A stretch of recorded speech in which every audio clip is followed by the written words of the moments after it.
Morning, Mike. Good morning, Frank. How we doing today? Doing great. Welcome back to Perspective Shift, everyone. Yeah, it's good to be back. Absolutely. Yeah, So, it's been what's going on in your life?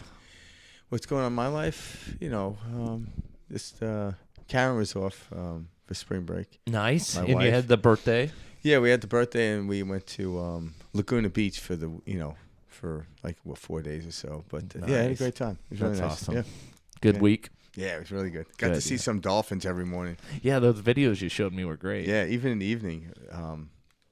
The dolphins would head north in the morning and then south in the evening. You know. Talk about a conscious being. You know, they communicate. Well, they were traveling to work. I love that. Traveling to work. I love to it. commuting to work every day and stuff. So, who are we going to be diving into today, Frank? Vishwananda. Yes, Yeah. I'm going to butcher his first name, but Paramahamsa No, you got it right. yeah, Vishwananda. Yeah, Vishwananda. Yeah. So this is going to be a good one, guys. I'm excited to deep dive into this gentleman. So Vishwananda, he was born in 1978, and he currently resides in Germany, which I thought was very interesting. Mm-hmm. He's got, Eastern background, mystic type, but currently resides in Germany where he has an ashram there. And I know that he's got, tons of different followers all around the globe, who come to him for his teachings. What's a little info we want to share? Yeah, he is a Kriyan yoga. So he does Kriya yoga. Yeah, and so it's kind of along the lines of like non-duality type teaching and stuff. And what we'll do is maybe we'll start in with a clip and have him explain, and then you and I will offer up our perspective. I did pull one quote from him that I wanted to yeah. share that I thought was kind of cool to start off, this video with. So the quote I have is from Vishwananda himself, and he says, through the ages, many teachers, many saints and sages have lived. Their message was in its essence always the same, yet wrapped in different words, languages, and traditions. What we lack in this world are not the teachings on God realization. What we lack is people's will to really go within and put the teachings into practice. And I thought that was a awesome quote, just because that's truly why Frank and I do Perspective Shift. There is so much great information, consciousness-related information out there in this world, and we're all talking about the same shit. And we act like there's only one way, one path, one modality, etc. But really, you can access this God realization state, your most natural state, through endless, infinite numbers of ways. And I love that he says there's been many saints, sages, teachers, etc. And in its essence, all are the same, just wrapped in different words. And that's what Frank and I do on Perspective Shift, is we're bringing in, these different teachers, saints, philosophers, scientists, etc., all around the world, who are all talking about this thing that we call consciousness. And so I'm very excited to have Vishwananda on today's episode of Perspective Shift. Yeah, and to add to that, because maybe something just came to me when you said that.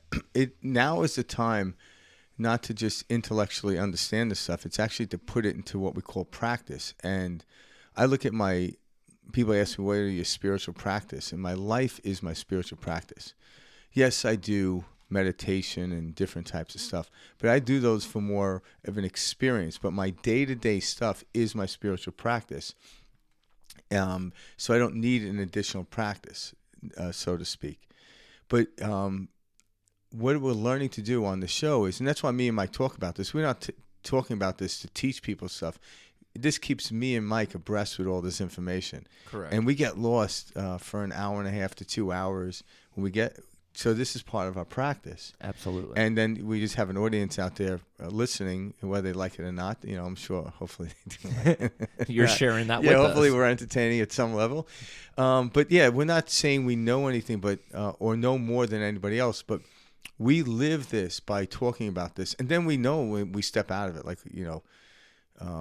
I know when I'm out of this set, but that brings me back into it. So it's the time not to just talk about it, but it's time to practice. And when you do that, you'll know exactly what's going on. You'll experience God.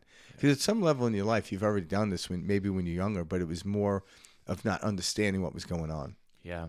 Well said. And that's the end of the quote, what he's getting at, which is, hey, we don't need any more people telling us about, these teachings of God realization. We need more people going within and putting the teachings into practice. Yeah, and then when you go in and practice and then you express it outward, then share your story. That's kind of like Mike and I are doing. We're not here to tell you we're masters by any means. I mean, by no means are we.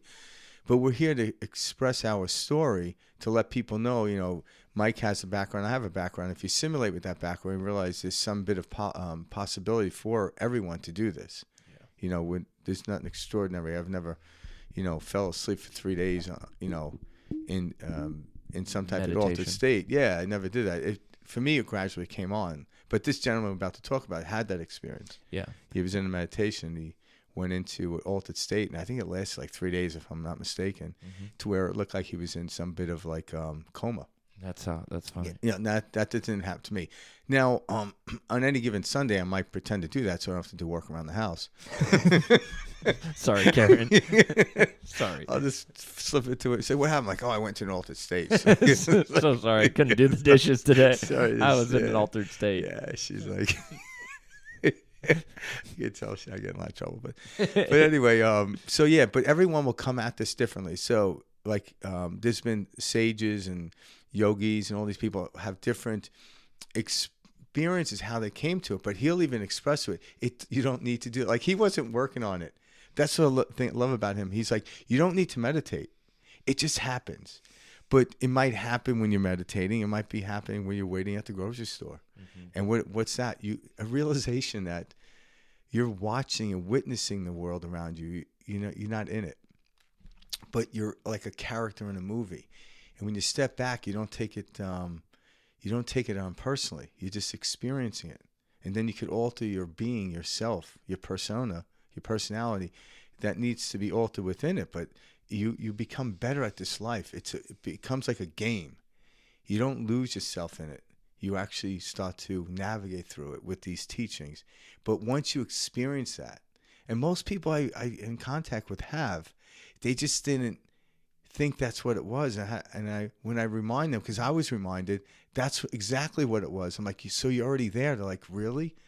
And it's like the most amazing thing, telling someone, it's like someone who's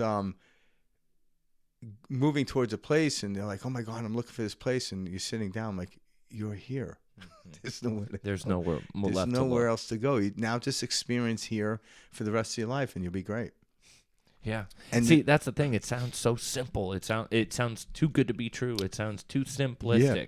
And it's because we've been taught our whole lives that, you need to do something outside of you in order to achieve something. Yeah. That you need to work to become something. You're not inherently worthy or good enough. And that's not the truth. No, and it's not. And the cool thing is, that's why it feels bad. Yeah. It does. Anything that feels bad is your instrument telling you, hey, this ain't for you.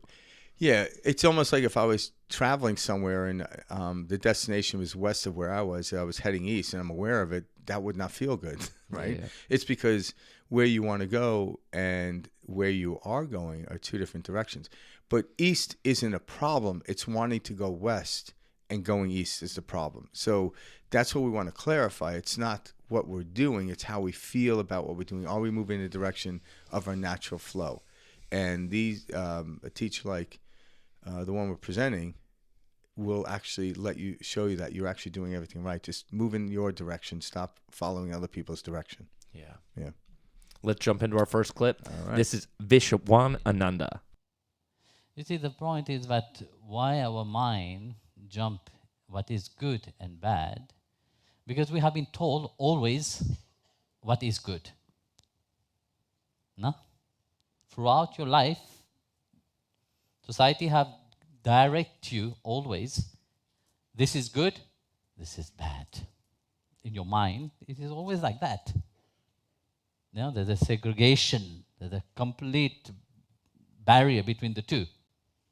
And your judgment upon that always flow between the two. Yes or no? Can we go above that? Yes, we can. Throughout Bhagavad Gita, Krishna said, go over the duality. Go beyond your mind itself. Chapter 7, verse 30, Bhagavad Gita, Krishna said, to those whose mind, who knows me, they know what I am, Adi Bhuta, Adi Deva, Adi Yagna. Those who is steady path in devotion and truly absorbed in that, they know me for truth. They know me for real.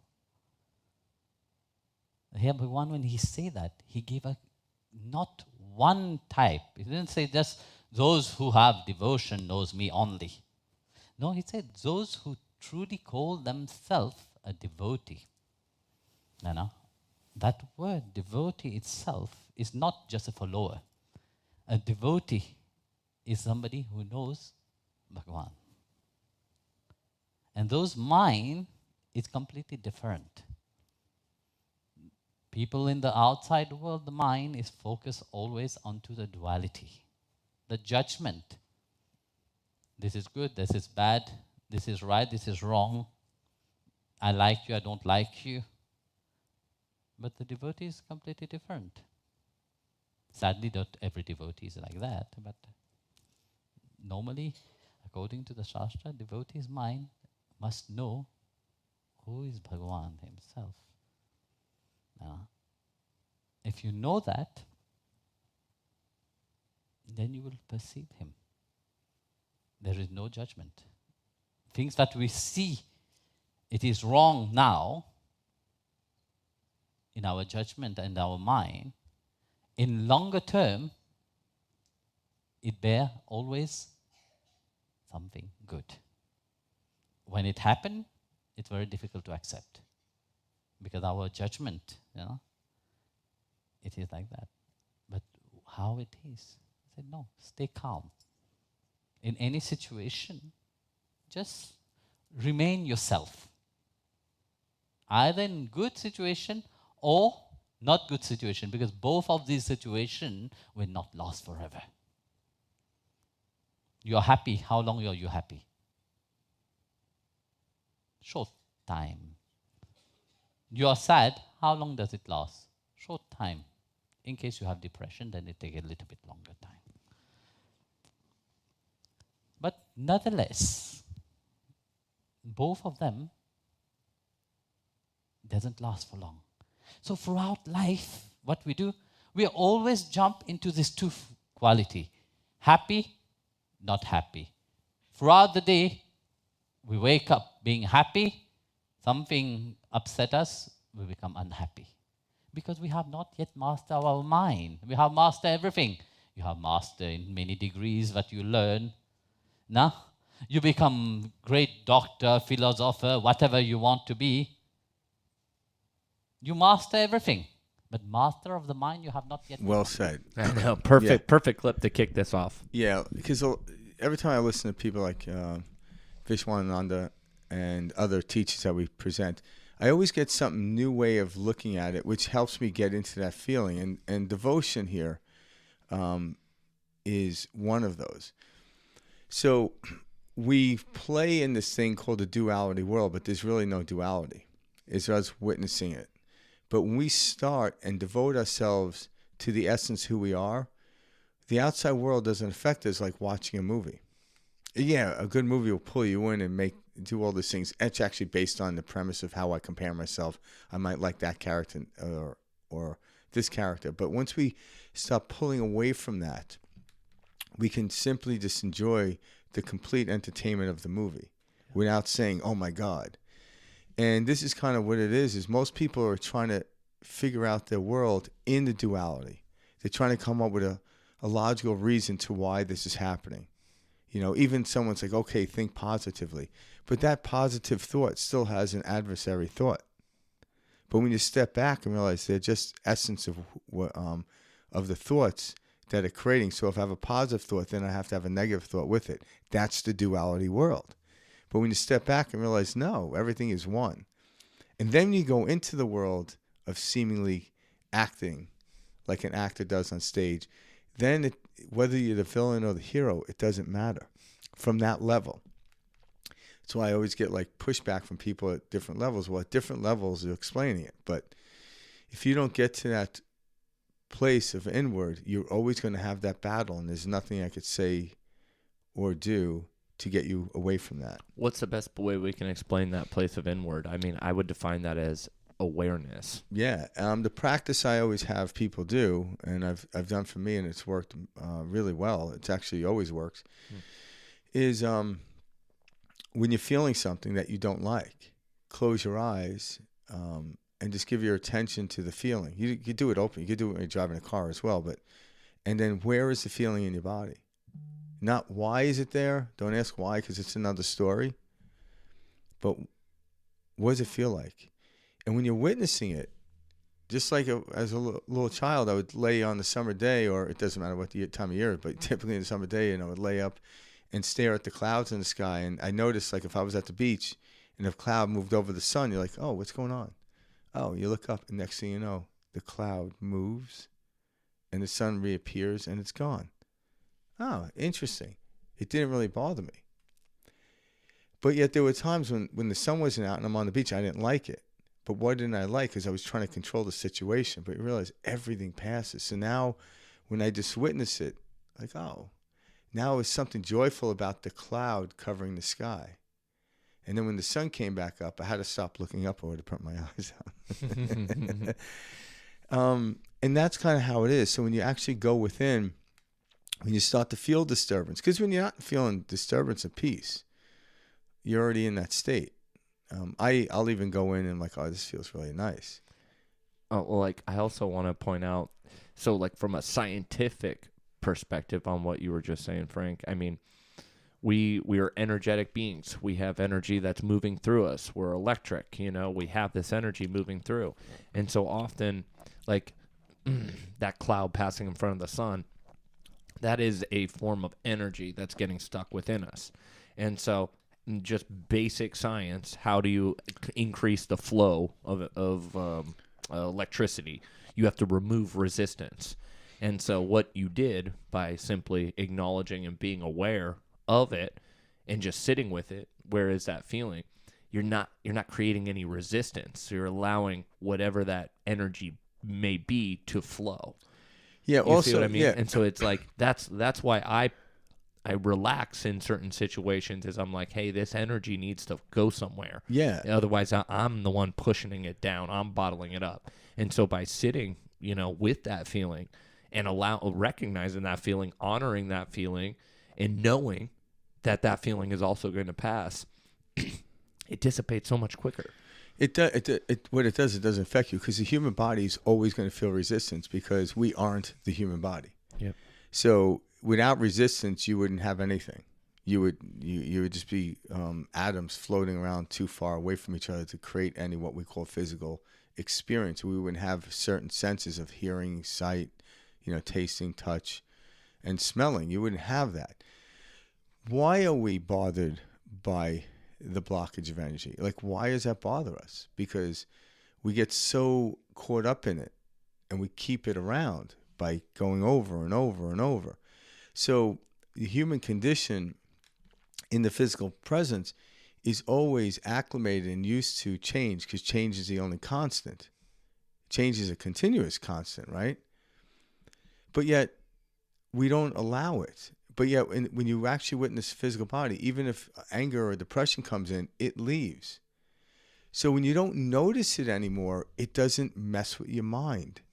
Like, I'm not, like, I could have a problem with my knee, hurt my knee by doing something physical, but why is my mind disturbed by it? Why am I attaching a story to that? Oh, I can't work out at the gym. I can't run. Oh, my God, what else can I do? Oh, my God. So I'm attaching these stories to my mind and clogging up my mind, rather than saying, all right, the knee's not a problem. Just, use the left foot, Mm-hmm. And then you work around it, so to speak, and all of a sudden the body starts to heal itself and things work out, but you're not bothered by it. So I get to the point where, like, the rain doesn't bother me anymore, but it doesn't mean it's never going to rain again. I'm not here to stop the rain. I'm here, like, why am I getting bothered by the rain? Why am I getting bothered by depression? And we don't do that. All of a sudden, fall into the depression state, it just comes and it goes. You don't even notice it anymore. Just like pains in your body. How many pains in your body come and go every day? If you had a major pain in your knee, you wouldn't know the little cramp in your neck. It just comes and goes. And even the pain in the knee will go away. It always does, you know. So when we start to distance ourselves from that, then we can actually enjoy this thing called the physical world. I love that. It's brilliant. It really is. But until I came to understand that, so when I literally closed my eyes and just sense the feeling, not why will come up, but I let that go. What does it feel like? And all of a sudden you can feel it, and a lot of it could be intense pressure, and then all of a sudden it pops. Yeah. It's gone. And what happens is because I sat with that intense pressure, all of a sudden, like the floodgates open. All of a sudden now the pipes are flowing, the energy's flowing, and when the energy's moving, it actually to the physical body, it feels good, and then it allows my heart to open up. When my heart opens up, I can actually like, oh, I have a good idea now. So like if you're having a problem in life, what does the problem feel like? Not why do you have the problem? Don't run from it. No, pull it close. Pull it really close. So you pull it really close, you realize you're non-duality. But you're experiencing this thing called duality, which is very mystical and strange, right? Because me and Mike were talking about that earlier, about like changing your history by changing your present moment. And I'm like, how can we do that? I'm like, well, it's people do it all the time. Some people that aren't aware of, they call it the Mandela effect. Yep. Like, how can this person buy into this? I'm like, well, how are we buying into any of this? Yep. Like, I'm not here to say it's not happening. I'm experiencing something, but I don't really know at the essence what it really is.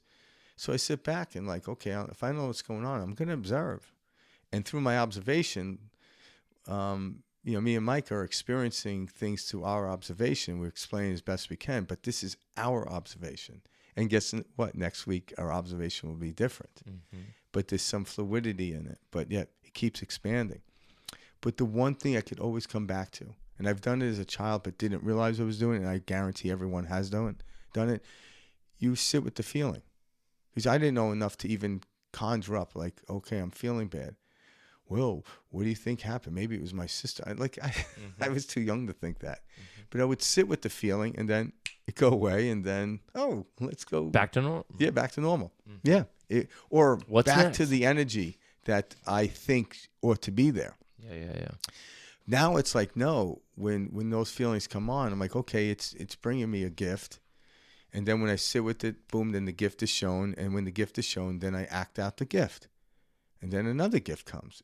But they always come in these interim of feelings that tend to be what we try to run from, like a negative feeling. I'm like, no, it's not a negative feeling. It's just, it feels like a disturbance. We see this in wildlife too, like you hear about that gazelle who's being chased by a lion or whatever. When they escape, they actually go and physically shake off this energy, this fear that was developed before returning to their pack or their herd or whatever it may be. Yeah. Because they don't want to bring that energy back in. Here in the States, I mean, shit. We wait till we arrive to our pack, to our family, and we bring all this shit, and and this is what you can feel this when you're working or dealing with certain people, family members, friends, etc. This pain that they bring to the table, and it sucks the energy out of the room, out of the day, out of the visit. Yeah, exactly. And anyone that's in a relationship of any kind, yep, same thing. Instead of going and like, what I do is like when I'm coming home, if I do get caught up with something, I leave it in the car or something. I let it go because I walk in the door. It's a fresh start. Well, yeah, my wife isn't going to have it, Yeah. And especially knowing what I do for a living and stuff like that. She's like, are you kidding me? Are you kidding me? See, I love that. So one thing I also wrote down for this video, because I love this clip, is how he starts and says, we have always been told what is good and what is bad. And that's just simply the conditioning in the world we grew up with, we were taught.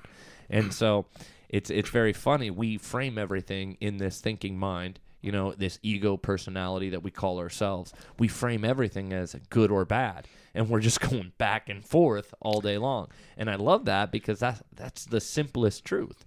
That is what's going on, in these ego machines, Yeah, do you know why we do that? Huh. It's because that is our experience, so it must be right. So I can only talk about my experience. So, but if I look at a lifetime of experiences, because now that I'm older, I'm like, which experience is right and which one was wrong? And I'm like, it all led me here. So now, maybe it is with the maturity of my experiences, realize there isn't a right or wrong in the essence of that. I know it works. I know it doesn't work based on the life in front of me and perhaps looking at the energy field of past experiences. But even again, what didn't work years ago, in essence, may work now. So I can't even hold on to even that. But when I stay present, I know it works. I know it doesn't work.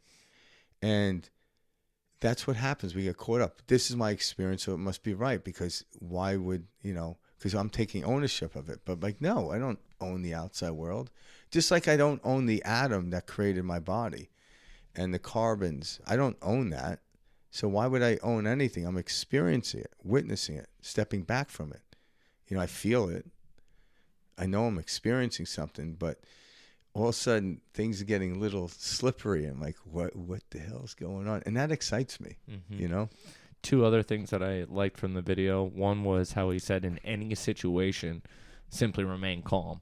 What he's talking about is he's talking about tapping into your awareness, being neutral, understanding, and having this sense of knowing that, hey, I'm not the character identity, involved in this. I can be a witness, an awareness to what's happening. It's two totally different ways of looking at life. And so I really liked how he put that. But how he ends the video was awesome, because he says, we master everything but our mind.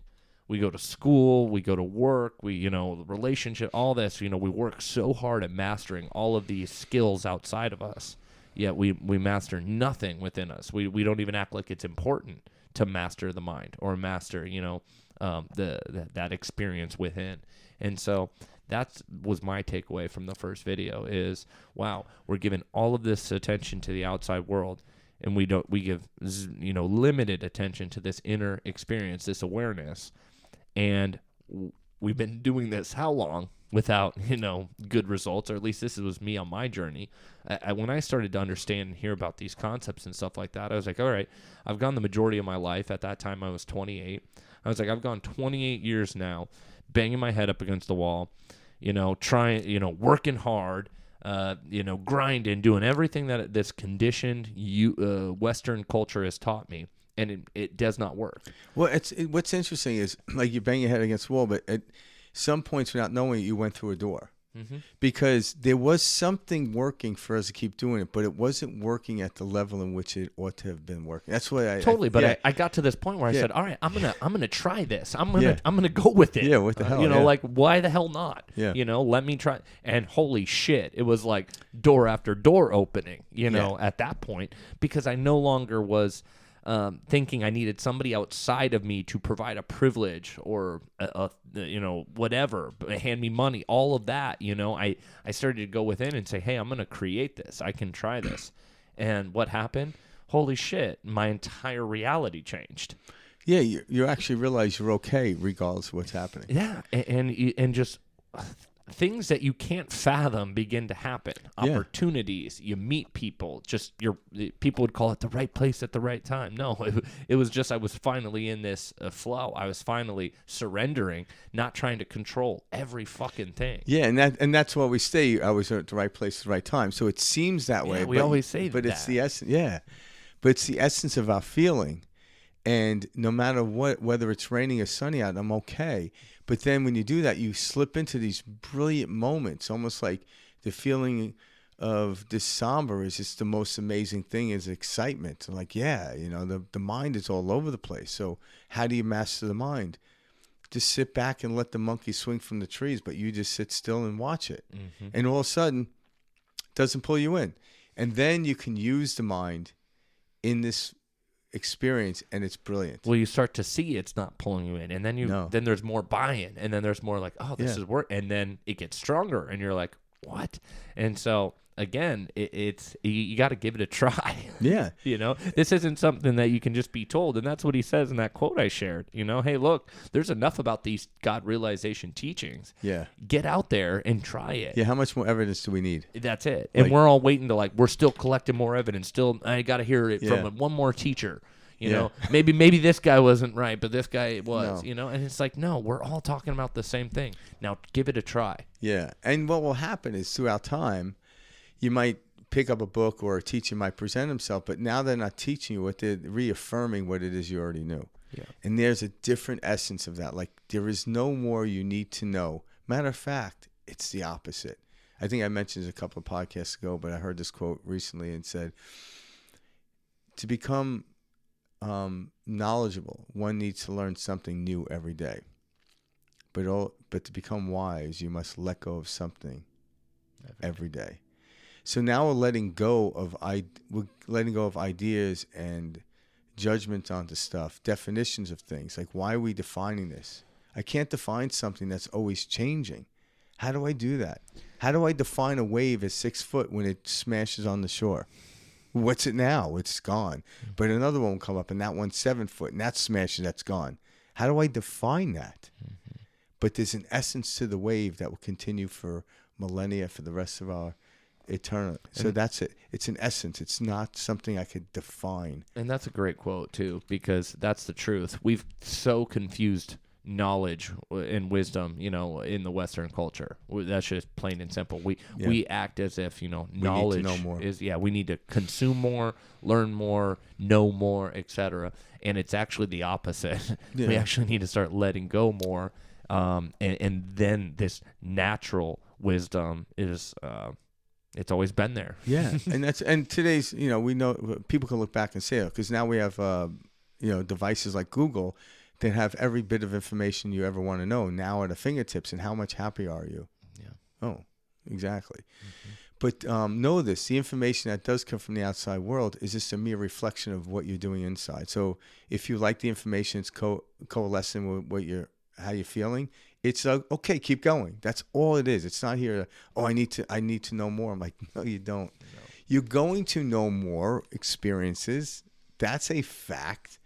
But you don't need to. And when you get to a place of no needs, no wants, that's abundance, baby. That's everything. I love that. Yeah, it really is. But it doesn't mean you're not going to experience, say, the big house, the car, or the money. That's impossible not to, by the way. Mm-hmm. But when you don't need of it, those things just naturally show up, right? Like, who needs oxygen? Mm-hmm. And what I mean is, like, someone with some type of lung disease, they have to put oxygen. I'm like, it's there. So when I need it, my body knows what to do with it. If I'm conscious and I breathe in, breathe out, it seems to have a greater effect on my body, right? But thank God I have this subconscious thing that knows how to breathe, you know, because I would keep you alive. Yeah, can you imagine? You know, it's just like if there was a human being that actually was responsible every day for the sun to come up, and what happens if they slept in? You know, we're gonna have a bad harvest. Yeah. Oh shit, life would go horrible, right? So the universe in which we live in is well organized, and so is our body, and so is everything else. But we're trying to reorganize it. I'm like, why? Just sit back and experience the organization. And when you step into a river that's not moving you in the direction of what you truly came here to do, you'll know, because the organizing principles show you interference patterns, and it also shows you congruent patterns. And the more we're incongruent, the better it feels. But why is that? Because we stepped into the interference. So now we felt what real resistance feels like. So sometimes having that resistance, the way I look at it, seems to be necessary, but we can cut back on that. Kind of like the ropes in a boxing match. You know, you hit them and you know, okay. Yeah, you know, anything. Yeah. Like, you know, how much resistance do I need when I lift weights? I'm like, well, the better I get at it, I actually need less weight. If I'm trying to build a muscle, I need less weight, but more devotion to the feeling. And all of a sudden, I don't need to hurt. Like, because you lift too much weights, it's said to believe. Again, this is just using it as an example. It's not empirically true, but the muscle can maintain more weight than, say, your joints. So, okay, how can I get the muscle to feel like it's heavier without killing my joints? Give your attention to your muscle memory or your muscle-body connection. And all of a sudden, you don't need to lift this heavier weight, and you won't ruin your joints. Now, I'm just using it as an example. Like, there's so many different things here about that aren't empirically true. But if anyone has done that, like bodybuilders that are huge aren't the strongest people on the planet. Well, let's address that just on its face. This empirical truth. We were taught that we live in this absolute world, and we don't. We don't. There is not an empirical world. The only empirical truth is you exist. Yeah. Yeah. The 5 laws. That You know? you exist. Now is the only time. The one is the all are the one. Mm-hmm. What you put out is what you get back, and change is the only constant. You see what I mean? Everything else is just an experience we have within that. And then when I express my experience, it is a truth, but it's a momentarily truth. Yeah. That's it. Like today is Monday, whatever the date is. I have no idea what's going on. 25th. Yeah, 25th. So today's something like that. March 25th or something. Yeah, March 25th of 2024. And me and Mike are sitting in front of microphones, and this will never happen again. Mm-hmm. And the time you guys listen to it will probably be Friday. Correct. So exactly. So momentarily, this is a truth, but this truth doesn't sustain because change is the only constant. But the other 4 laws always remain as they stay. They don't change. Yeah. We exist. Good luck arguing with that. Mm-hmm. Now is the only time. The one is the all are the one. What you put out is what you get back. And I get all this stuff from Bashar. I'm not going to say I gained this on my own, but when you study this, these empirical truths are you can feel it. I've contemplated them for years, and I even discussed someone. There's no way around it. Mm-hmm. There's no way around these things. Everything else then becomes my experience. And when I step away from it, I'm like, wow, it was interesting. But I don't hold on to my past experience anymore. I'm continuing. Just like I don't think about that hot dog I had at the barbecue when I was 12. Yeah, right. I just have another hot dog, right now. And it's like, but I don't even know I brought that up about the hot dog. All good. We'll jump right into this next clip. All right. This one's a good one. All right. Perfect. So how we will achieve? Nowadays when everybody is so busy. Nah? Who is not busy? Everyone is busy. Either you're busy with your work, or either you're busy with your family, with your grandchildren. You're always busy. Busy means also you're in constant worry. There is no peace. Because last week itself, I met one Mataji was saying to me, oh, my grandchild is very naughty. Swamiji, how can that child change? Before was the son was not getting married. Some years back, the son was not getting married. So Mataji was there. Okay, fine, your son will get married. Finally, they got married with a devotee itself, and I was very happy. Now is the worry for the grandchild. So when you're in the world, you worry about your work, you worry about everything else. You don't have time to center yourself. You don't have time to focus yourself. But you're focusing on so many things. When you have a certain duty in life, you're all becoming engineer, you're becoming doctors, you're becoming...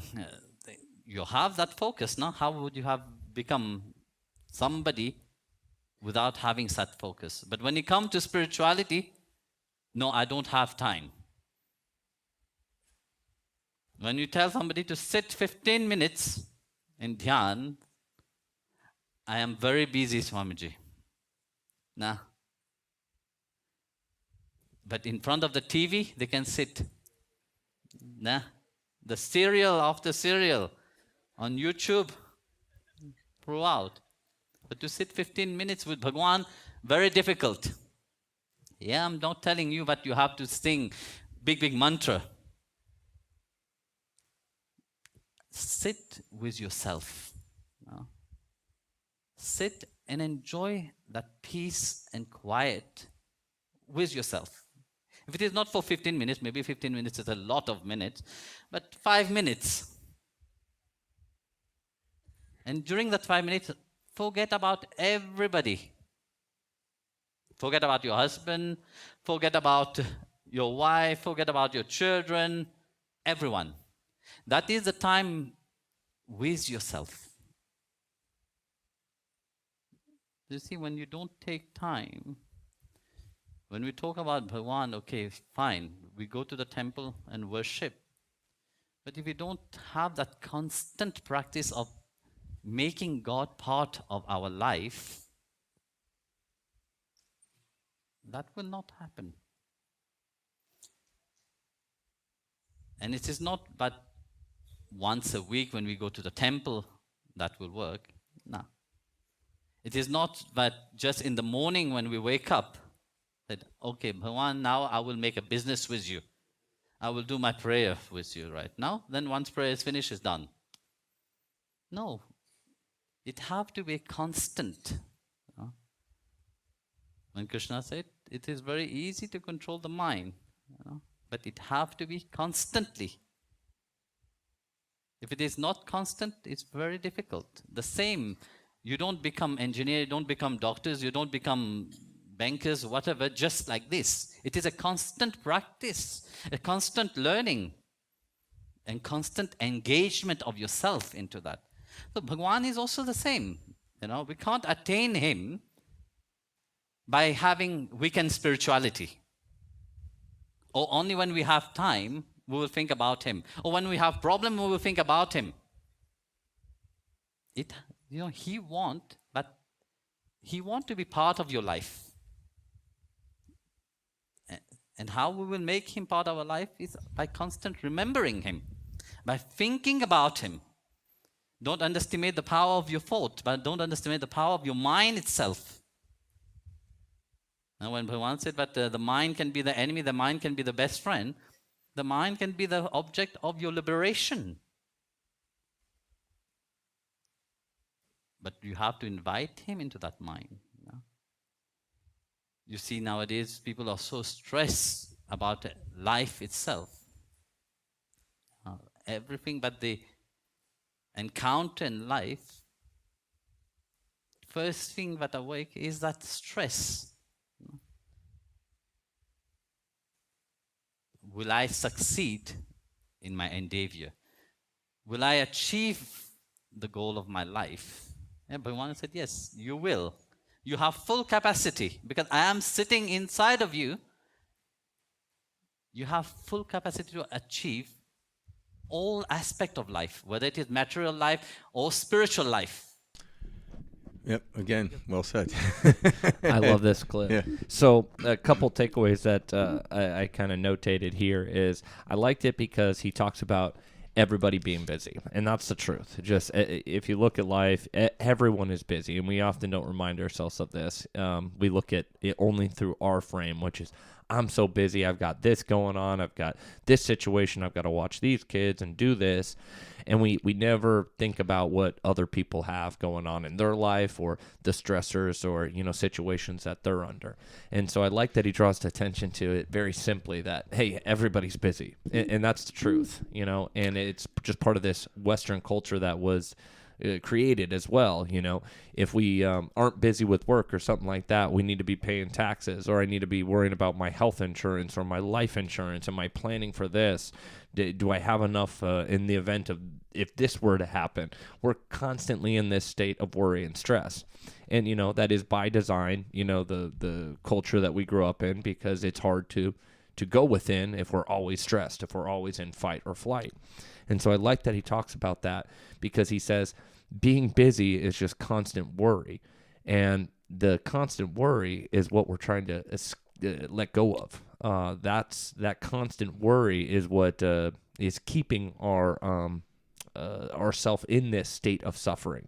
It's what's not allowing us to see beyond the veil, if you will. And so I love how he talks about that. And ties it in with essentially saying this is a constant practice. And I talk about this with my girlfriend Kayla a lot, but the idea of consciousness, the ideas of the topics that Frank and I are here talking about are all a lifestyle type of choice. It's not something that you're just like he says, a weekend spirituality. Oh, I'm going to, meditate this Saturday and Sunday. I'm going to feel great.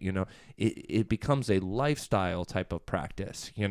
As things come up, you work through them. And this isn't something that you turn off or on, based on the day of the week or if you have enough time. This is a lifestyle practice. And I thought that was important because that's, from my experience, what I've realized is this is a lifestyle type of choice. Yeah, and actually this came up to me just thinking about this clip here because I've never seen this clip. This question came up to me just the other day from a client, and they were asking me because they were wanting to get into healing or teaching people about stuff. And he goes, how do you find the time? You're so busy doing all these things. And I'm like, I had to think about it. I'm like, no.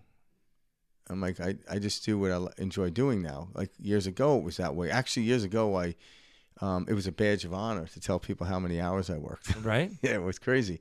But I realized, let's say, let's go off the value of time. Every human being on the planet has 24 hours a day. What are you doing with that time? Are you enjoying it or not? Now, if I'm enjoying it, like any kid that enjoys their life, what they do? I'm like, it could take you 3 hours for them to itemize what they did. But if they're depressed, they could tell you in one swoop, I just sat in the room and stared at TV. Mm-hmm. So I have 24 hours in a day, and use this from the outside world. I enjoy what I do, so it seems like I'm doing a lot, but I'm not busy. When I'm busy, when I feel the worry, I then, in that moment, I don't wait till I get home to meditate. In that moment, I could even be with a client and just doing a couple of things. I'm like, okay, why am I worried? What does it feel like? Okay, I don't care why I'm worried. What does it feel like? And all of a sudden, I put my attention to how my body feels, even in the middle of a conversation with somebody. Mm-hmm. And all of a sudden, it comes and goes, and all of a sudden, there goes the worry with it. And now I'm back to enjoying where I'm at, and it goes away. And all of a sudden, people say, what did you do? Like today, I'm like, yeah, I'm doing this, I'm doing that. And, I'm like, wow, you're busy. I'm like, no, I'm enjoying, I'm in flow. I'm in flow. But when I'm not, I feel it. So I don't wait to the morning or night to meditate. I will do those things. Those are experiences.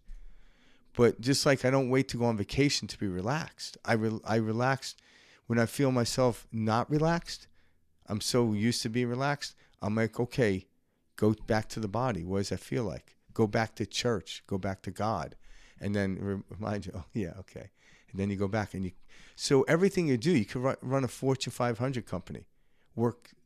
If someone's calculating the hours, work 90 hours. But you could still be at peace doing it. Doesn't mean you're going to be sitting on a beach drinking margaritas all the time. Mm-hmm. That's a great misconception. It doesn't mean you're going to be sitting in an ashram all day long. You might. That might be okay. But you can be at complete peace and love your life. Working 90 hours in a particular job, but you're not feeling the stress and the worry of it. You actually enjoy it. And that's what we're getting at. So we often think, well, okay, I can't work. I don't want to work. I want to only work 30 hours a week. Well, now your definition on how much you make, we're going to put more worries and stress because you still need that. So get to the point where you go within, utilize everything out there as your spiritual practice, not just your meditation, not just going to the gym and to the walks on Sunday when you go to church or whatever, but everything you confront all day long is my spiritual practice. I'm always in my spiritual practice. And when I feel worry, I'm like, oh, I need to give attention to this. And I have these different practices. I was telling Mike, I could be in the middle of talking to somebody and I could feel like in the conversation something evoked up in me, and I just give my attention to my toes. And all of a sudden, the person I'm talking to doesn't know I'm doing it, so it doesn't look weird. Like some people tap. Yeah.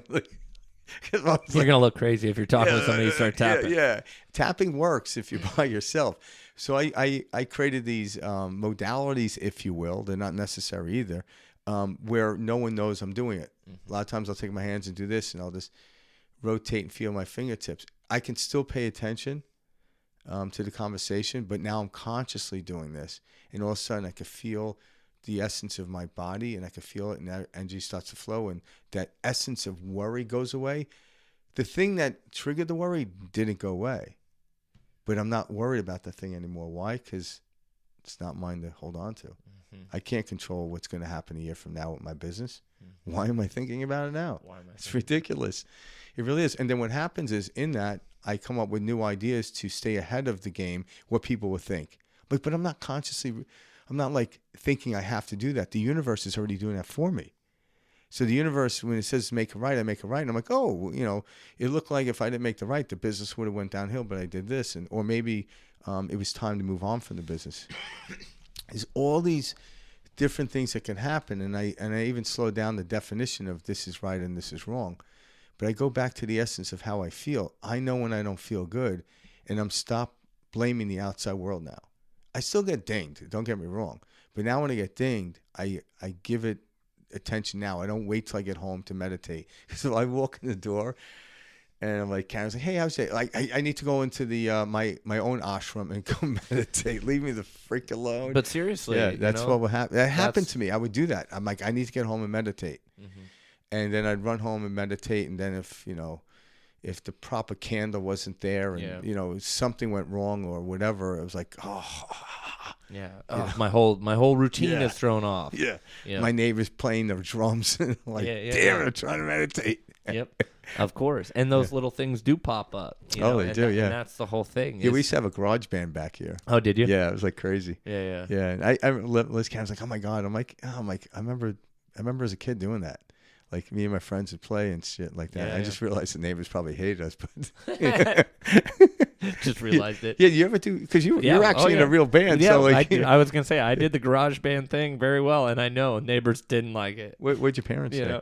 Well, we never did it. Well, we did it. We did practice a few times at my parents' You house. always do it at the drummer's house. house. I was saying we did it at our drummer's house. You always do, because they have the biggest shit to move. They can't carry it around. Yeah.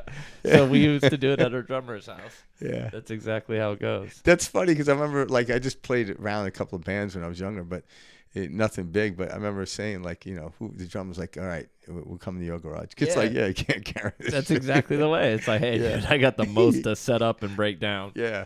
So anyone out there that's going to be a drummer, know that you're doing it at your house. That's what I'm saying. Practice is located at your house, your garage. Yeah.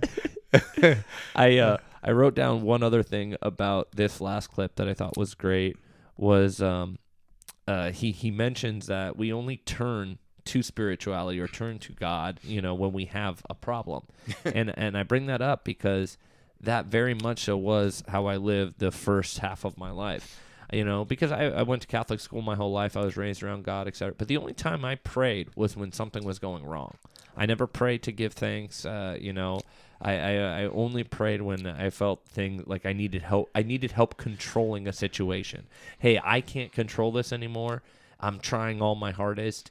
I now need God to control it with me. Yeah. That was how I, grew up. And so I know what he's saying and what he's getting at.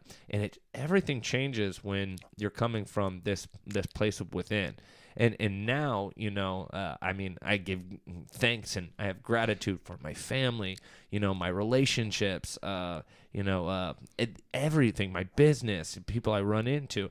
That is a daily practice for me, and you mean it, and it's like you can feel your heart opening up, and it's a whole different way of living. Yeah. And this feeling of abundance tracks and triggers more abundance, and you start to see that this is the way we've always been meant to live.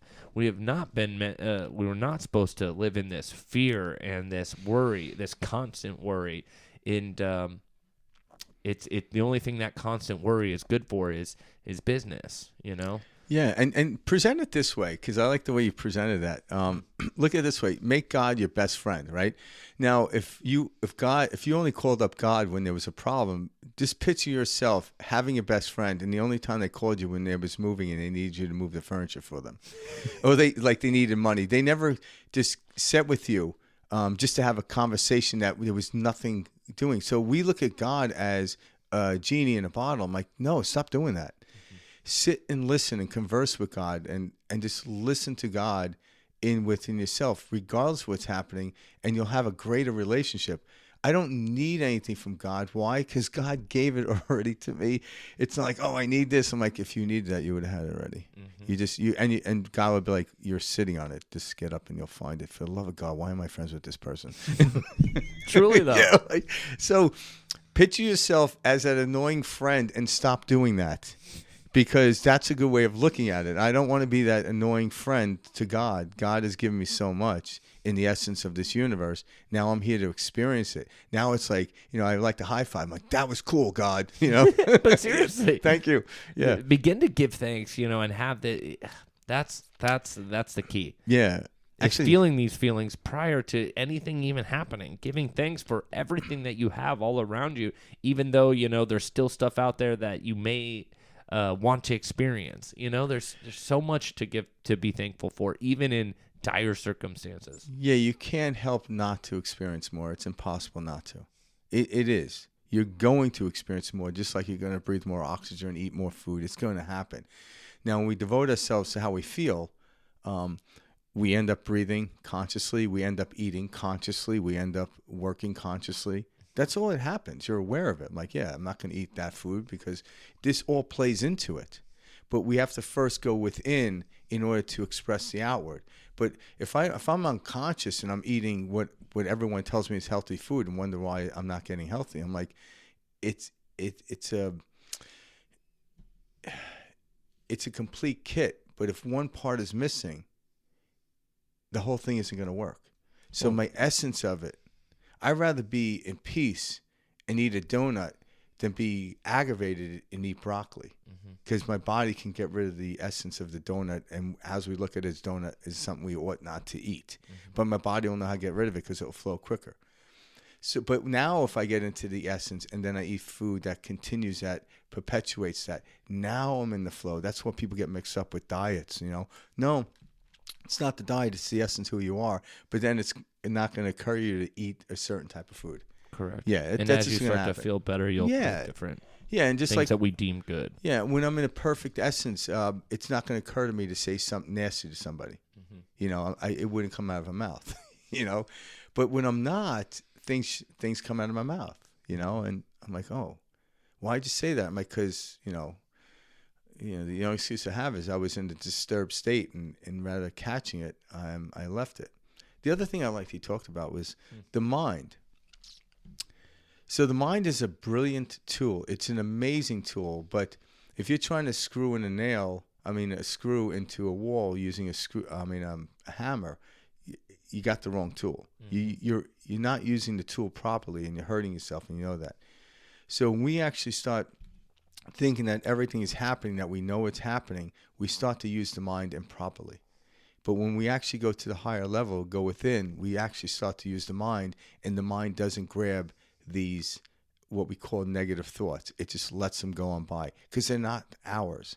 They're floating out there. They're the culmination of the collective collaboration of the world, your country, your whatever region you work in, your house. But when I realized that isn't mine, that's just stuff floating in the air, and I'm just going to let it pass by, the mind has the ability not to grab onto that. So when we start using the mind properly, we start to live. We start noticing life is miraculous. Yeah. Yeah, I love that. That right there, by the way, is in the essence of what everyone is getting at. Yeah.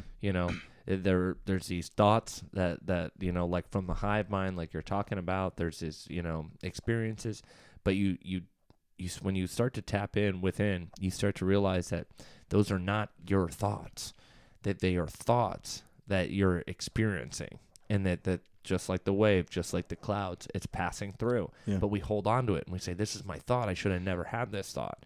As if, that same cloud blocking the wind. This cloud should have never blocked that sun. Just like a great surfer doesn't chase every wave. The perfect one finds them.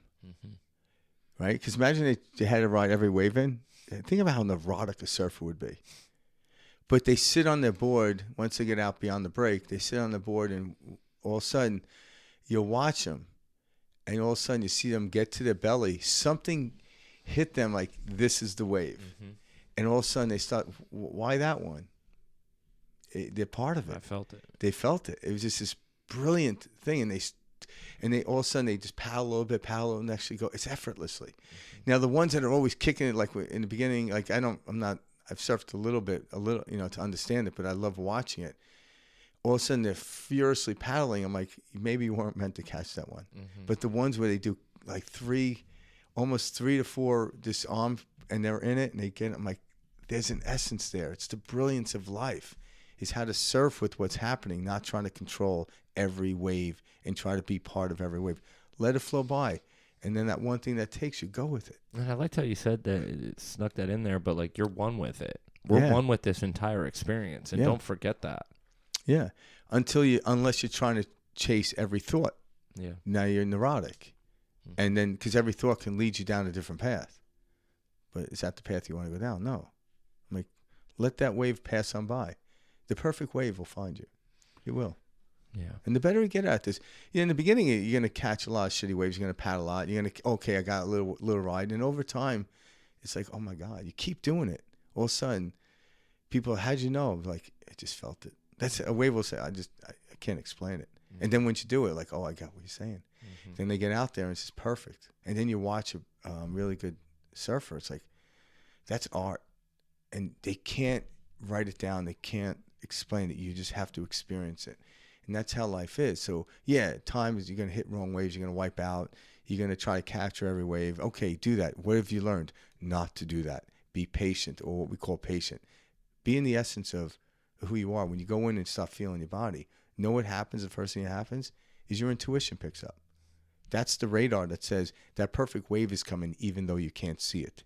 Get on your belly, face the board towards the shore, paddle slowly, and all of a sudden you feel the shift in the water. Okay, I'm on the wave. That's how it works.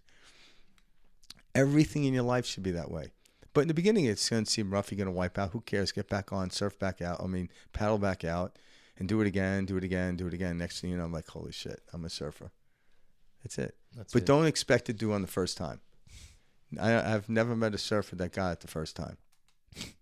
You know? I haven't met a lot of people who have gotten anything on the first time. Yeah. I've gotten in trouble on the first time. But, it's just kind of part of the gig. Yeah, it is. And the more you do it, and there's no end to it. So I would never deem myself to be a master at this practice. So every day, now even the little subtlest thing that worries me, I give it homage. I'm like, oh, it's not a big deal. I don't have to worry about that. It was only subtle worry. No, because over time that will collect, and then I'll go home and then it'll build up in my day, and like I'll get aggravated and I keep that on. No, I'm like, I address the subtlety, the little worry, and then it goes away. But it makes me stay present. So all of a sudden that little worry, I pay homage to it. Why? Because it kept me focused. It almost brought my attention to, oh, stay here with God. Everything's taken care of. Because everything is. The universe is already well organized. We recognize that. And we're trying to reorganize it. This is nutty. It's nutty. Let me enjoy the organization. That's exactly what we're doing. Yeah. When I eat food, my body knows what to do with it. It really does. And if I pay attention to what I eat and pay it homage, all of a sudden my body deals with it better. But if I just shove food in my mouth, like there's a couple of times with Karen, she watched me eat, and she's like, I don't know how to do the Heimlich maneuver, so chew your food. Right? Nice. And I'm like, and I realized I was rushing, like shoving stuff down like I was freaking like in prison. That's again, yeah. I got 30 minutes and I gotta eat, And, but she's like, you could still chew your food. It would make her nervous. She actually thought you were gonna choke. Yeah, she goes, I don't know the Heimlich maneuver, so you better chew that food. I don't want to watch you die in front of me. That's so funny. Yeah, it is funny, and I realized, holy shit, I didn't even chew it. I just swallowed. Well, that's where many of us are at in our day-to-day life. We're running from job to job, from this event to that event. There's not enough time. Yeah. All that busyness, all that is just constant worry. Yeah. So once this ease up on it, worry a little bit less. The next thing you know, your default won't be worry. It'll be peace.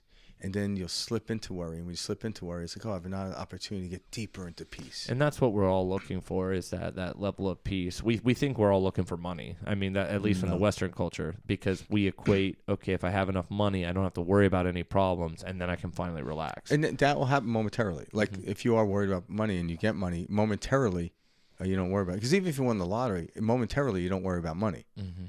But that's momentarily, because everything changes, right?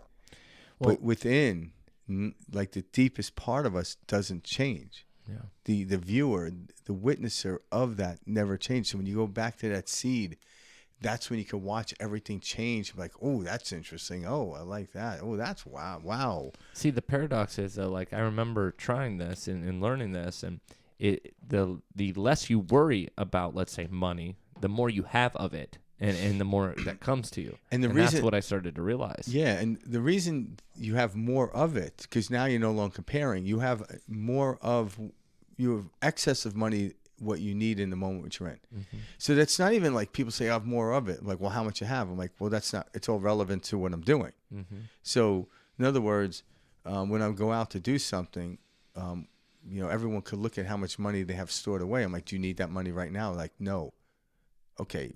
We have more than enough. Well, I need the rest for my future. And I'm like, what makes you think it's not going to show up in the future as well? So when you take that worry away, there's always a surplus of money coming and going, flowing. That's why the universal word for money is currency. It's supposed to stay current. So it will always be there based on where you are. But if you worry about money and you store it and stock it and don't invest it in certain things, and I mean just like, Wall Street investment, I'm talking about investment in your own business, whatever. Yeah, or like giving it. Gifting is an investment. What do you mean? I'm like, I don't say I have to give this money away today by this organization. I don't do that. In these moments, the spontaneous moments, I feel like giving someone money, I give it to them, or my time, I give it to them. And out of that, it was the greatest interaction. But I don't walk around saying I have to give, $1,000 away today. I don't. That's just weird. But I might, but it came spontaneously. But to me, giving the $1,000 away was an investment in that moment. It really was. It wasn't like I'm investing in stocks, and stuff like that. I do that as well. That's part of the game we're playing. But investment, my time is more of a spontaneous thing. Like, wow, it's interesting. I like your take on that. Instead of spending my time, I invest my time. That's another thing that I talk about a lot with Kayla is she helped me look at that differently, which was we look at the way we spend money very it's almost like hard, like I've got to pay this bill, or we don't think the fact that at this moment I have enough money to cover this, and I know that the universe is always providing. And so when you change it like that, not only the that, situation changes. Isn't it nice that you have electricity running to your house to warm water? Yeah, so got that. I'm like, I'm gladly pay for that. Yep. Like people look, oh my God, the electric bill. I'm like, yeah, but look at all the electronics you have in the house. Like, if you didn't have the electrical payment, you wouldn't have electricity, right? Like, oh, yeah, start looking at it that way. Like, get excited about paying. Now, the more spiritual, or I should say, as we go down the spiritual road, so to speak, the natural order of things is efficiency. So I don't save money. I just don't waste money. Just like I don't waste my time. I don't save time, and you can't save time. But I simply get better at not wasting my time. So I'm investing. So when I'm talking about business, people are like, oh, we should save here, save there. I'm like, no, but if we don't need that thing, let's get rid of it. That seems to save money. I'm like, no, it's wasting money. I don't want to waste money anymore. So, but my first and foremost is going and expanding business, not shrinking it by saving. Correct. The saving thing, or whatever, what I call actually wasteful, will take care of itself. And I no longer need that. It's no longer needed. So it looks like I'm saving money. I'm like, no, I just stopped doing it. But a lot of people save money and cut things out they like. Like, I don't go to the gym anymore. I'm like, that was your savior.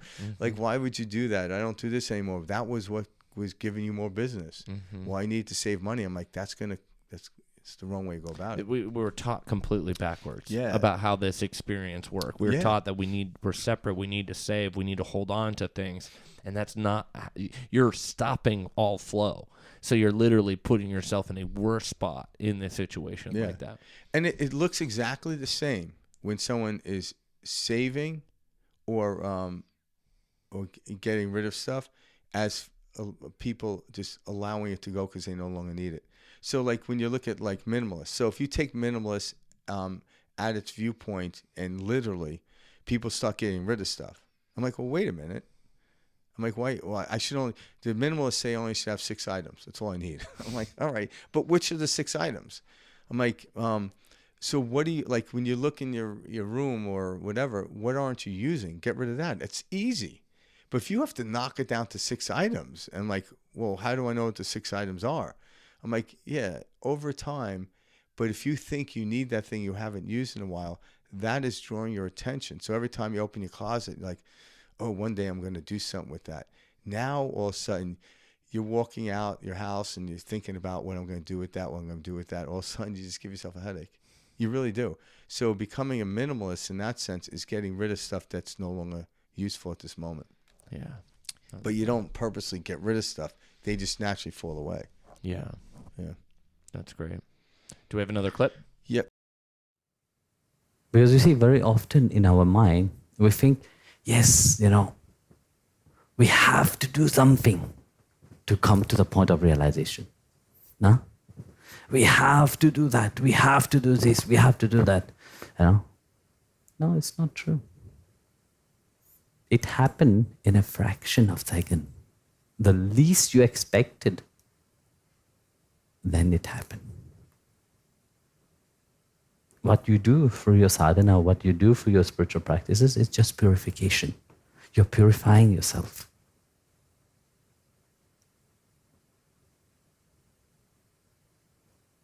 Like I was saying in one of the satsang, Sri Ramakrishna, how did he attain realization?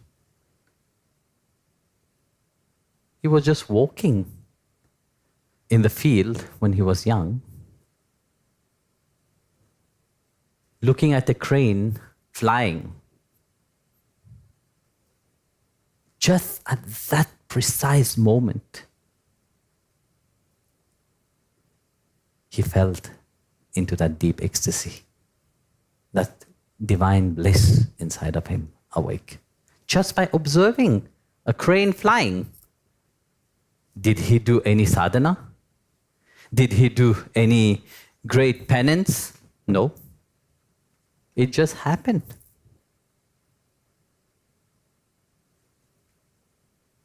From one moment to the other. People ask me about my spiritual journey. I didn't do any sadhana. I didn't do any meditation. I didn't do any great penance or great chanting, or I was not sitting in the Himalayas in the cave and I just came out and revealed, hey, I am here. No, it didn't.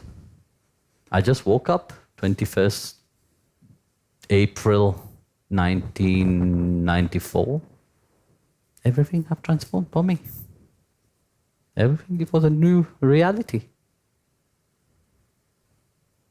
Maybe I'm getting the year wrong, but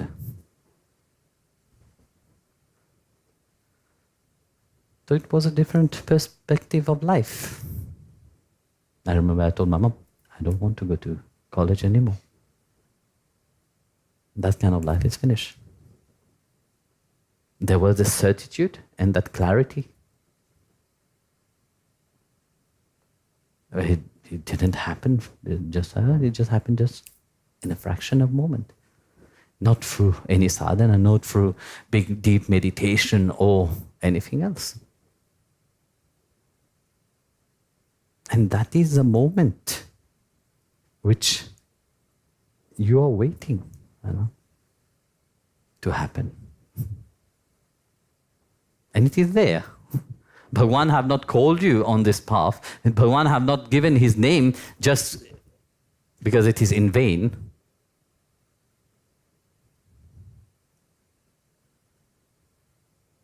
But you are busy with the whole world, you know.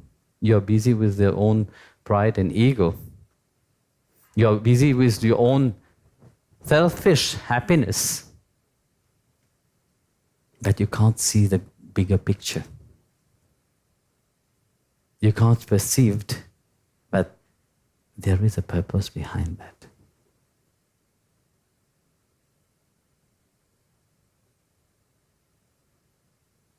So, is there different between Jaya Vijaya?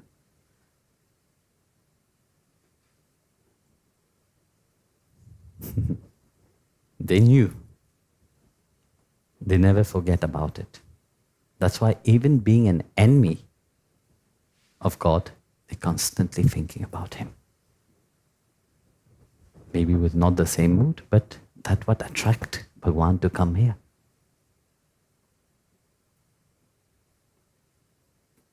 So if they could think in that mood of God, no, and make God descend, what about you people?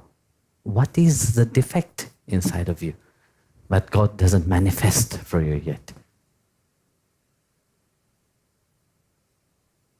It's not enough. That's why now I know I picked that. Great quote. Yeah, I almost forgot why I picked that one. There is essence to that, and I've realized that.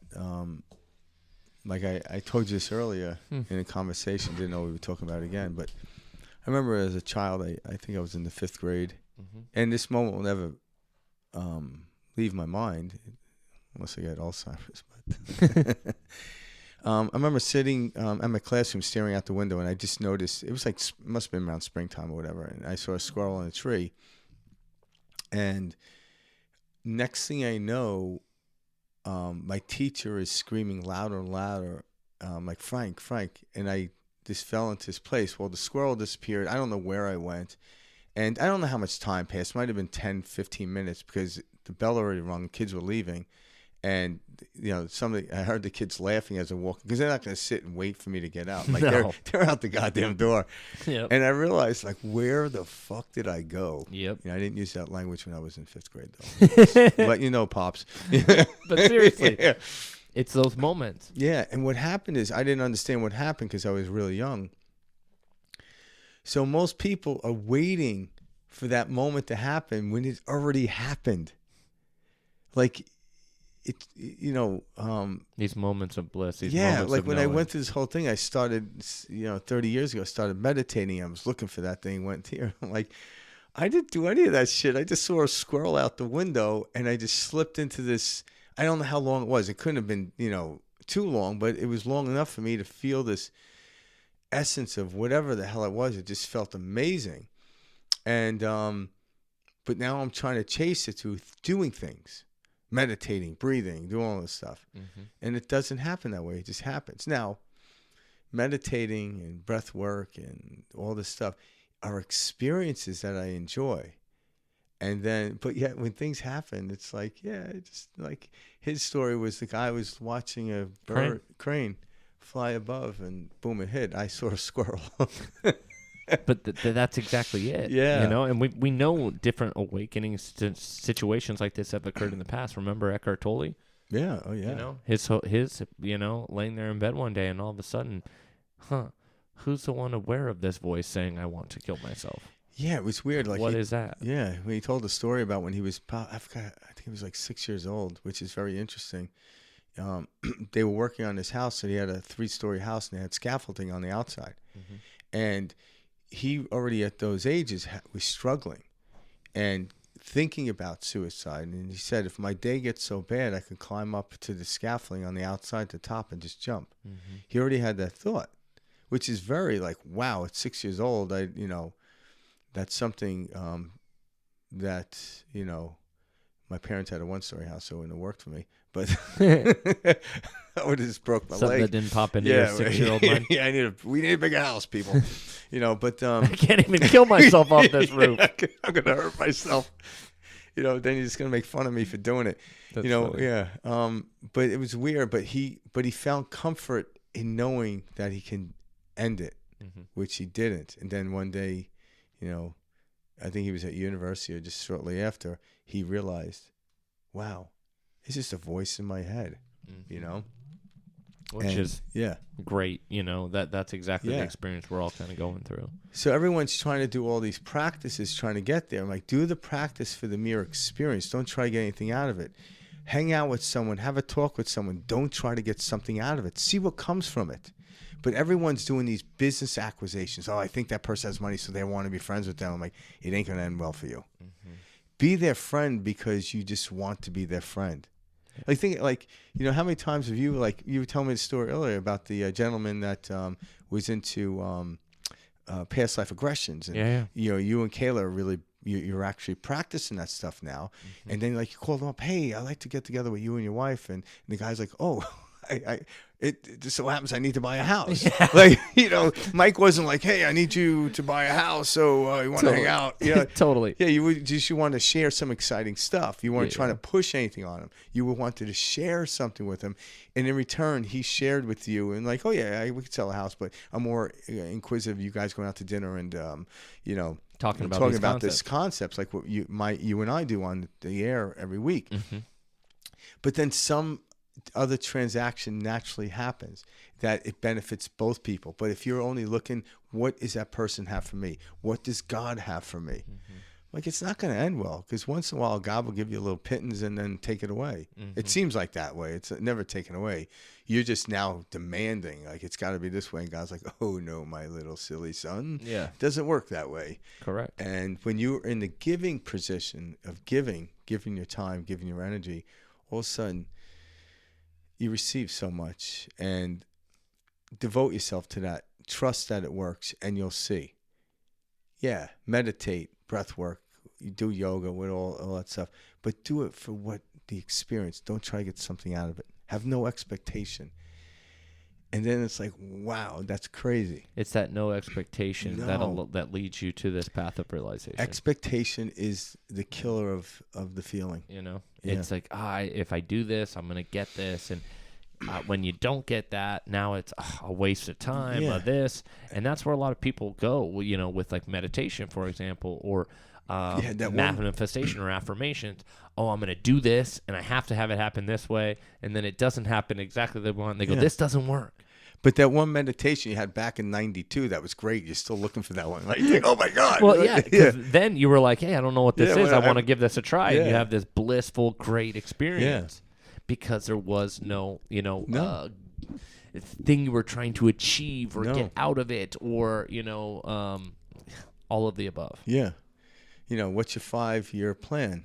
To feel good in 5 years. Yeah. That's it. And then what happens is, from the outside world and people looking at you, it looks like you're very orderly. Why? Because the universe is already organized. I don't need to organize it further. And when you trust in that and you give more trust into it, you actually come to a knowing, you actually see how it operates and works. And that's where it helps to have no expectation. And it's brilliant. And no expectation does not mean you don't show up for the meeting. You don't show up for the activity. In fact, that's all we really need to do is we show up and we allow it to play out. And that's where we kind of get this confusion when we're, in this state of manifestation or creation. You allow things to happen and you step into them and you enjoy it for the given moment, for the present moment you're in, with no need or outside, alternative agenda. Yeah, because why wouldn't you want to show up for the meeting? Because you go to a meeting to discuss, ideas and information. That's exciting. But if you're thinking, I better get something out of this meeting, all of a sudden you go in there and you're looking and you show up haphazardly and like, oh, whatever. And then the meeting's over. Say, I got nothing out of the meeting. It was a waste of time. And I'm like, it's because you were looking for something, but the actual thing that you really could have used, you didn't see it. Correct. Because it was cloaked in your viewpoint of what you were looking to achieve. Yeah, if you opened your eyes, the cloak wouldn't have hidden the thing, and the thing would have actually came out in front of you, and you could see everything. So by having these strong beliefs on stuff, we cloak what it is we need. We hide what we need, but it's always there. But when I open up to a different frequency, I opened up to a different dimension. I could see, there's that thing. and I didn't even know I was wanting it. I'm like, this is fun. Things start to appear. For me, on my journey, I remember understanding, oh my God, for the longest time, I was my own worst enemy. Yeah. I was the one holding myself down, holding myself back. That's why they say love thy enemy. Yeah. Love thyself. Yeah. Like who is the enemy? That's it's thyself. Yeah. Yeah. It's this eco identity that we've created. No person outside could do anything worse than I can do to myself. So I am my worst enemy. Absolutely. So I love myself.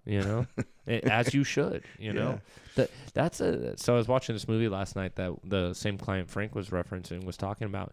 He's trained in neuro-linguistic programming, NLP, and hypnotherapy. This gentleman I was talking about, and or that Frank was just talking about. And we've had some great discussions, but he suggested to me, he goes, hey, go watch that movie, that Disney movie called The Kid with Bruce Willis. So if anybody's out there, listen, go watch the movie. It's free on Disney Plus or whatever. But he's like, this is what this movie's about is exactly what we do in NLP and hypnotherapy, etc. You see him go back to his childhood self, and you see him forgive. In the movie, Bruce Willis interprets himself as like, this embarrassing, kind of gross, kind of overweight, child that he despises. And he goes back and he realizes that, he never despised this individual. In fact, he didn't know how to process these emotions that he was going through, with in the movie, his mom passes, his dad's, beating him up about it. And he realizes, his father didn't understand or didn't know how to handle the situation. So his father was lashing out, and you see him go back and right all of these wrongs with his 8-year-old self. And that's what we're all meant to do, guys, is we come here with this heavy conditioning, like this role that we signed on for. And it's going back and realizing, oh my gosh, all of those things that I said have happened to me or whatnot were all simply stories that I've been carrying my whole life. And in that movie, Bruce Willis literally changes the future by going back and rewriting his story of the past. And he changes his present moment. And we all have the ability to do this. Yeah. And I, people that aren't aware of that, they call it the Mandela effect. Exactly. They're like, oh, I remember How it can this that way. be? And it's remember stuff. So again, it shows you how fleeting and how mysterious this experience we're having. The experience is real, but why it's happening is very elusive. It's very difficult to put your finger on it, but some people will claim stake. This is how it happened. And I remember you mentioned this a while ago on a show when you read this study on scientists that measured how much you remember, and it's like 50%. I'm like, yeah, well, it's actually accurate. But you don't even know which 50% is accurate. That's the thing. Yeah. It's like the game Telephone. Literally. Right? So you're 5-6 people out, and the story changes. So who really has the truth? Yeah, the truth on how it happened. There is an essence of story, kind of like how he started out the podcast with using the clip on him. Vishwananda, and what he talked about is since the beginning of time there have been these sages and teachers talking about what they're talking about, the same thing. I didn't say damn thing because I'm spiritual now. Exactly. It's the same thing. It never changes, but the way we tell the story changes. Every sun ray is the same except for what it's lighting up. So what this particular sun ray is hitting this particular part of Earth. The other ones are hitting a different part of Earth, but they're the same ray. They're doing the same thing, but they all come from the same source, which is the sun. And that's really it. They're all telling you the same thing differently. And if you hear something the same differently all the time, you're going to go, there might be something to this. And that's really what. And that's why it's really good for you, people out there to share your story. Absolutely. Whether it's on a podcast like Mike and I do, whether it's talking to a complete stranger or a friend, share it. Because your viewpoint, whenever we start and open up our viewpoints, we start to expand the universe. It's almost kind of like AI. The more things we do, the smarter AI gets. Correct. Well, the universe is that way. So the more experiences that we have, the more we develop this synergy within the universe for the culmination of collective consciousness. So it gives us more experiences. And the more we actually see other people's experiences, not like, oh, I wish I was doing that. I'm like, my God, look what people are doing. And all of a sudden, everything expands, and now it becomes this huge collective collaboration. And then the momentum and the energy, it makes it easier for people that are having trouble to get sucked into the beauty of the light. That's what's happening. Like, look at this gentleman right now, Vishwananda. He's, 45? Yeah, right? He's young. He's still Born talking in the way he's like, 1978. And then you look at Yogananda talking about the same stuff, but died, a while ago, older. And then you go back to even further, keep going back to different gurus and stuff. Same message, but he's living in different times, but yet same message. The message doesn't change. The analogies do. The analogies based on what we're living change, but nothing else changes. That is the certainty. That's the constant in how we do it. And once we realize that we go within, then without becomes fun. But if we go without to try to make it within, it never works. Never works. That's the way we've been taught, though. Yep. What it's up to us as the individual to realize, this whole way I've been living is kind of backwards. Yes, but now that we discovered, it's almost funny. So all my stories I tell of those times I've experienced are I place as funny and humorous. And people are like, did it really happen that way? I'm like, no, I don't remember how it really happened, but I'm going to lay humor into it, right? Because Ain't that it's really true? Yeah, it's brilliant. But in the story, I'm trying to make a point. And I say try because sometimes I don't always make a point. Karen's like, get to your point. I'm like, give me a couple hours, I'll get to the point. Yeah, I'm attempting. Yeah, I'm tempting. So, but yeah, the story is to make a point, not just to be, this is how it happened. I'm like, what's the point of the story? I see the essence of it. Whether you embellish or not, that doesn't matter now. Now I get the essence of it. See, Vishwananda, he's great because he's not only giving you a message from the past, or a message for that all the sages, all the teachers, all the spirit, individual gurus are sharing, but he does it with a sense of his modern touch on it. And I think that is helpful because, like Franken mentioned, times change, analogies change, we're experiencing different things. And he chooses to explain those from a perspective that we can today recognize, when he's talking about becoming a doctor, becoming an engineer, becoming this, going on YouTube and watching these, as he called them, serial shorts or whatever. Yeah. I don't know what that meant, but I knew he was talking about just series. Yeah, series. That's serial, and to hear him tie that in, it's very helpful, for somebody living in today's day and age. Yeah. But it has not changed. And like in the add-on to that, when you actually spend more time with your inward, watching a series will actually be more enjoyable. It doesn't mean you don't watch that stuff, but you take God with you. Most people are trying to block their life out by watching TV. I'm like, I don't want to block my life out. I want to, like when Mike watched the movie The Kid, it was a message-oriented movie. It wasn't like, I'm feeling depressed, so let me watch a movie on distract myself from what's really going on in my life. Right. He could have done that, but he was like, no, I want to watch this because I want to see the message. Now you're alive and awake with God watching a movie. And the movie was beautiful. Yeah, exactly. We were not meant to just sit in a cave and stare at the wall. I'm meant to go out into the world and do all these things. But now when I sit and watch TV or a series at night, I have a different way I look at it based on the way I am. And people are like, why do you watch? I'm like, well, it comes up in conversation. Like I'll watch politics. Why? Because it comes up in conversation. I don't get pulled into it. I have a central, I can't really even grab a viewpoint because it keeps changing. But I see the story going, so I talk about it from that vantage point. Like, why do you care? Why do you hold so much? Yeah, if this person got elected, I have to operate this way. If that person got elected, I have to operate this way. So what? So be it. And if we start all thinking that way, all of a sudden you're going to see people get in there that aren't going to be just, it'll be smoother. But till then, I'm going to catch the wave I can catch. Some people are like, oh, the waves are sucking. A great surfer will go in the water and find the great wave, no matter what the weather is. They will. And I think the biggest takeaway here, too, is like the stories that we share with ourselves on a regular basis matter. Yeah. Yeah, because we're just walking around with a shitload of stories, and we call this ourselves. We say, this is who I am. I'm this, and we go through a bunch of stories from our past that we've carried with us. And like we were just talking about 50% of that story we know isn't true, but yet we act as if it's an absolute, and that's who we are. And you're not any of that. And also, I like how you said that, because it's a great point. It just hit me. Don't share your story, because when you don't, you think you're alone.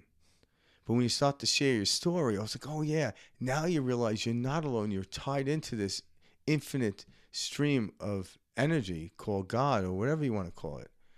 But when you keep the story to yourself and no one's going through what I'm going through, that's when you get depressed and seemingly disconnected. Mm-hmm. But when you share your story, don't think about your story, just share it. Who cares? Like some of the craziest stories I have, like, yeah, I was in prison for 4 years. Like, really, I got questions, asking, like, all of a sudden it was like one of the most spiritual conversations I've ever had with an individual. We weren't talking about energy fields and stuff. I was just like really inquisitive, because I wasn't in the state of judgment. Mm-hmm. Like, here's a person that went through something pretty harsh. I'm like, wow, I'm curious about it. Yeah. And I'm like, those are some of the most amazing conversations I have with people. But I'm like, oh, prison, I better not talk to that guy. Mm-hmm. He's in prison. No. I'm like, share your story. Mm-hmm. Some of the people have done what we deem to be the craziest stuff, are the most sharing people. And when I listen to them, I'm like, man, this is amazing. Yeah. And I get something from it. But that's why, share your story. Do a podcast, talk to people. And you realize you're not alone. Loneliness is it's a weird thing that we have right now. Mm-hmm. People feel alone. I'm like, how can, And we were the most connected we've ever been as a society. Yeah, because of, technology. Like we could connect to we're connected to like 62 countries or something weird like that. And totally. I don't even know what countries they are, but seriously. Yeah. But we aren't alone. And a loneliness is just a mythology. It really doesn't exist. But you can feel that way by not sharing your story, thinking my story is not worthy. I'm like, every story is worthy. Someone asked me, like, Klein, I was like, why do you, like, it was almost like, why is everyone doing a podcast? I'm like, why not? Yeah. I'm like, there was never a time in history based on technology that we can do this. Mm-hmm. Like, if I wanted to share my story, I had to make it onto a network. Mm-hmm. Like, and then you had to be vetted, and your story is not as good as their story. Correct.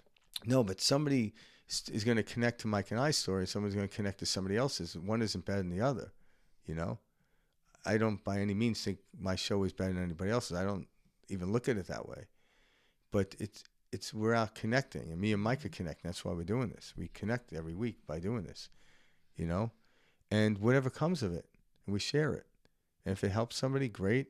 If it makes someone realize they can do that, because when we share our story, we help the universe. We really do. When we keep it and hold it, we don't. Mm-hmm. So it's about time we all share it. I love that. Yeah, because we're all part of it. Thank you guys for tuning in today. All right. This episode, this Vishwananda, it was meaningful. There was a lot of great stuff and, videos that we got to cover. So we appreciate you guys sharing that with us. There's a lot of good content online. You can find him on it. He has his own YouTube channel. Check it out there. He's got his own website. And then, of course, if you're in Germany and you're listening, yep. head over to that ashram and also, let us know how he is. Yeah, and also not to presume, but I believe he's only 45 years old, so he'll be around for a little while. So here's somebody that maybe one day you can get to meet. He's really gentle and kind. You could just tell by the way he's talking that he's speaking complete truth. Yeah. And when you absorb that into yourself, you know it. You elevate with them. Yep. There's no longer a belief, it's a knowing. Yeah. Yeah. Thanks, guys, for tuning in. If you like what you heard, go ahead and like and subscribe below. Shoot us an email if you want to see any specific teacher or, spiritual guide on this show at perspectiveshift2020@gmail.com. We love communicating with you guys. So leave us a message, shoot us a direct message, whatever is easiest for you guys, and we will see you next week. All right. Much love and peace out. Thanks, guys. You got it. Bye. Perspective Shift is brought to you by fdailycoaching.com.